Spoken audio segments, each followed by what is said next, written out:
Hi friends, அனைவருக்கும் வணக்கம். நம்ம சேனல் ஒன்றும் சப்ஸ்கிரைப் பண்ணாமல் தான் பண்ணிக்கங்க. அப்படிப்பட்ட பக்கத்தில் இருக்கிற பெல் நோட்டிஃபிகேஷனை கிளிக் பண்ணி வச்சுக்கோங்க. அப்போ தான் நம்ம டெய்லி போடக்கூடிய அப்டேட் எல்லாமே கிடைக்கும். இன்றைக்கி நம்ம CRUDEOIL டெய்லி அப்டேட் பார்த்துருவோம். அது எப்படி இருக்குது அப்படி என்ன எழுதுருவோம். ஸோ இன்றைக்கி நான் CRUDEOIL 15 மினிட்ஸ் சேட் எடுத்துக்கிறேன். ஸோ இதில் பார்த்திங்கன்னா நமக்கு பையிங் எப்போ இருக்குது அப்படின்னு கேட்டிங்கன்னா, ஸோ இப்போ ஆல்ரெடி பையிங் ஸ்டார்ட் ஆகிடுச்சு. இந்த கன்ஃபர்மேஷன் எப்போ கிடைக்கும் அப்படின்னா 40 and above அப்படி வந்துச்சுன்னா நமக்கு பையிங் சிக்னல் நமக்கு கிடைக்கும். நீங்களே பார்க்க முடியும். இந்த இது பிவட் பாயிண்டோட ரேஷியோ நான் போட்டிருக்கேன். ஸோ அதுதான் நமக்கு பையிங் சிக்னல் இருக்குது. ப்ளஸ் ADX நல்ல ஒரு அப்ட்ரெண்ட் திரும்பிடுச்சு. ஒரு கன்ஃபர்மேஷன் கிடைக்கிறதுக்கு இப்போ 22 இருக்குது. 25 வந்துச்சுன்னா நம்ம ஒரு கன்ஃபர்மேஷன் எடுத்துக்கலாம். ஸோ அந்த மீன்வைல் MACD நமக்கு uptrend காட்டிடுச்சு. So pivot point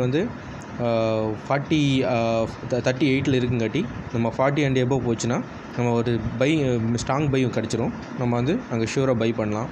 so in case அது ரிவர்ஸ் ஆகிட்டு நமக்கு எப்போ செல் எடுக்கணும் அப்படின்னு கேட்டிங்கன்னா, ஸோ 3880 வரையும் வந்துச்சுன்னா நமக்கு ரிவர்ஸ் ஒரு கன்ஃபர்மேஷன் கிடைக்கும். ஸோ 3880க்கு கீழே வந்துச்சுன்னா நமக்கு ஒரு செல்லிங் சிக்னல் ஒரு ஸ்ட்ராங் செல்லிங் சிக்னல் நமக்கு கிடச்சிருக்கும்.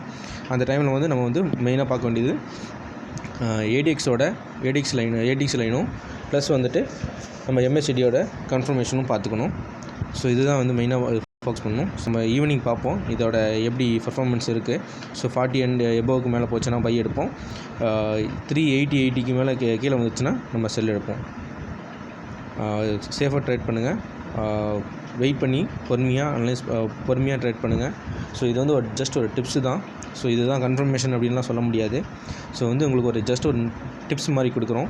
இது எப்படி அனலைஸ் பண்ணுறதுங்கிறத நான் வீடியோ ஆல்ரெடி போட்டிருக்கேன். ஸோ என்னுடைய வீடியோவில் பாருங்கள். இந்த இண்டிகேட்டர்லாம் ஏதாவது ஆட் பண்ணணும், அது எப்போ சிக்னல் எடுக்கணும் அப்படிங்கிறத நான் உங்களுக்கு ஆல்ரெடி அப்டேட் பண்ணிக்கிறேன். அந்த வீடியோ பாருங்கள். நன்றி.